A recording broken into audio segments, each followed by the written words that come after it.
The roller coaster of net worth continues, so stick around. We're going to tell you all about October 2023's net worth and see if we're up or down.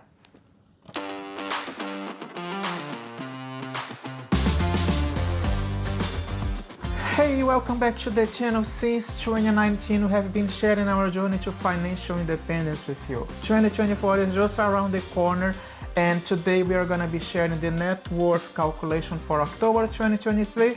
We just use this as a reference and see where we are in our journey to financial independence. Feel free to go and skip the chapters if you want to, but I would invite you to come along with us as we talk to you about our assets, our liabilities, what is our net worth, and at the end, as always, we share with you a summary of what's going on in the market. My name is Jean, this is my lovely wife Christine, and 2024 is just around the corner.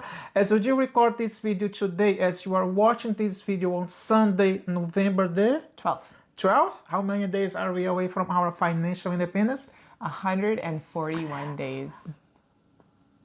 And I can tell you that it is actually 141 days. It is official. Well, not official. I haven't handed in paperwork yet, but plans are in progress, guys. So 141 days. We have a date. Let's talk about our assets. And by the way, before we go and do this, we have a newsletter as well. If you want to, if you are more focused, kind of reading content and see what's going on in our financial independence journey, take a look at the link that we're going to see on your screen. You can also click on the description below. So you're going to be able to see, and we are basically keeping you informed. So no matter where we are, you can see what we are doing. So real quick, right before we start, in case you're new, what is net worth? Net worth is where you take and add up all of your assets, so everything you own or have invested, and you subtract your liabilities. So all of that money that we owe to the bank and credit card companies and so on and so forth, you subtract that, and whatever is left over is considered your net worth.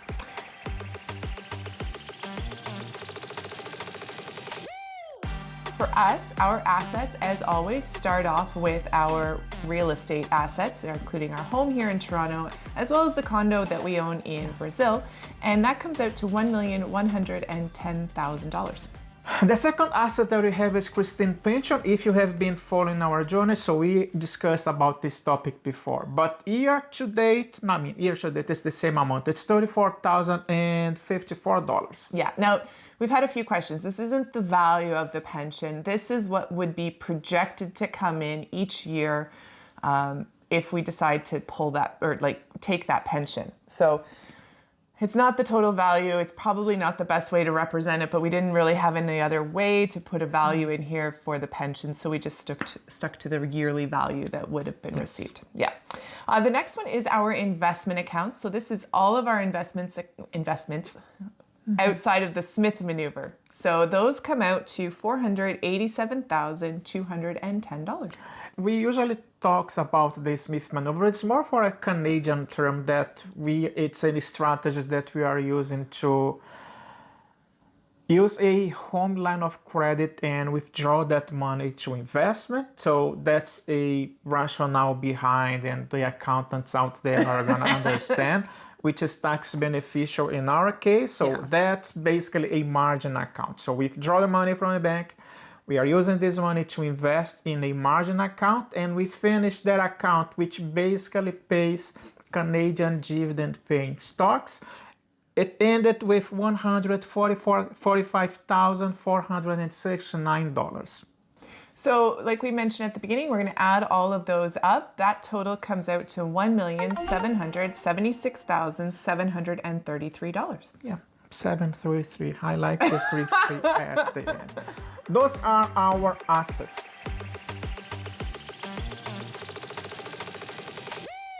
On the other hand, we also have liabilities. By following our journey, we knew that we had a condo that Christine mentioned as an asset a few minutes ago. This condo is already paid, so we don't have that liability anymore. We also had a car that I financed back in 2018. Mm-hmm. This car is also gone. So was it this year? Yeah, it was. Year, yeah, the beginning, maybe April-ish. But there was another liability that we also paid off, so which is good. The only Liability. the only liability, did I say liability before for the car?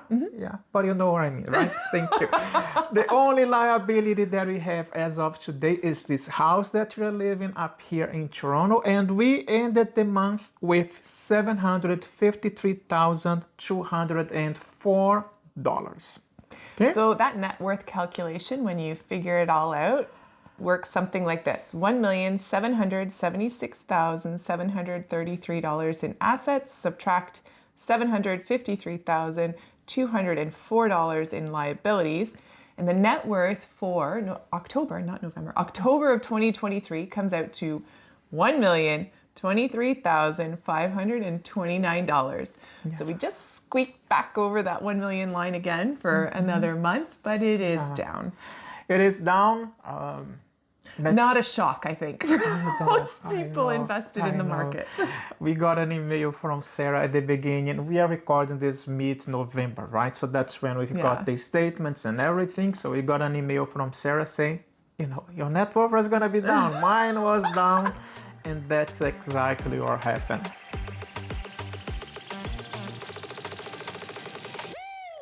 Yeah. If we flip that from the, half glass full, the liabilities, not the liabilities, the net worth is still over $1 million. Hope the liabilities aren't over $1 million. Oh God, no. No, they cannot. This is the 4th month in a row that we are keeping our net worth above 1 million. Again, it's just a number. We don't even have that money as of today. It's just to see where we are, in our journey to financial independence. Let's discuss with you some of the topics. So it's basically the summary of what's going on in October 2023. Yeah, so I think similar to many people out there, the assets decreased for us. So they went down by 1.3%. We actually increased our liability in October by 0.58%. We did this consciously. We took more money from that home equity line of credit. We had been just leaving it alone and letting that Smith Maneuver account kind of do its own thing. But we saw a couple opportunities there. So we took a bit more money off of that home equity line of credit and put it into that Smith Maneuver account while some of those really good dividend paying stocks were going down. Yes. So we saw a good buying opportunity there. Overall, the net worth reduced by 2.7%. So, I mean, it went down. We knew it was going to go down. That's not a shock. And we're hopeful that in November, it will go back up. Go back up. Yes. Just another topic. So if you are new for our channel, if you are new to this channel now, we are investing. We consider ourselves hybrid investors because we have investments on dividend-paying stocks, on ETFs, and also the real estate. So if you want to take a look, and it's a great example of this liability that Christine mentioned, like we increased it by just a little bit more. So we transfer over to pay more stocks.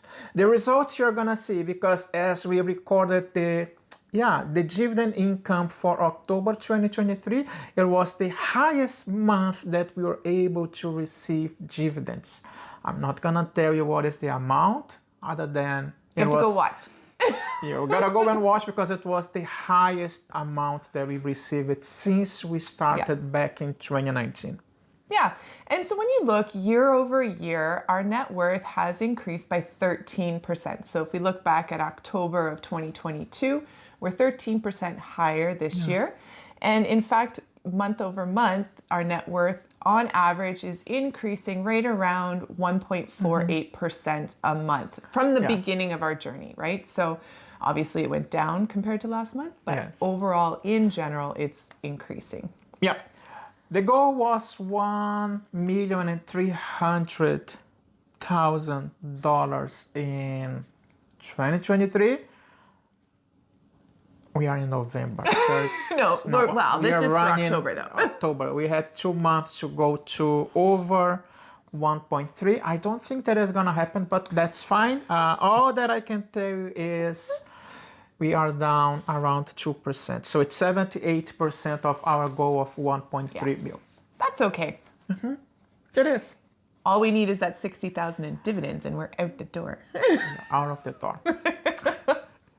That's All it. right. I mean, same as everybody, the net worth is going to go up, it's going to go down, but you stick to your investment strategy, and at the end of the day, it's going to pay off. And that's what we've really found over the past 3 years of really tracking our numbers using the spreadsheets that are linked down below. It really does just mean stick the course, stay true to your investment strategy, live below your means, invest as much as you can, and you'll see the benefit at the end of the day and at the end of the year. Yeah. And at the end of your journey, or the beginning of your journey. Beginning of the journey. Yeah. That's true.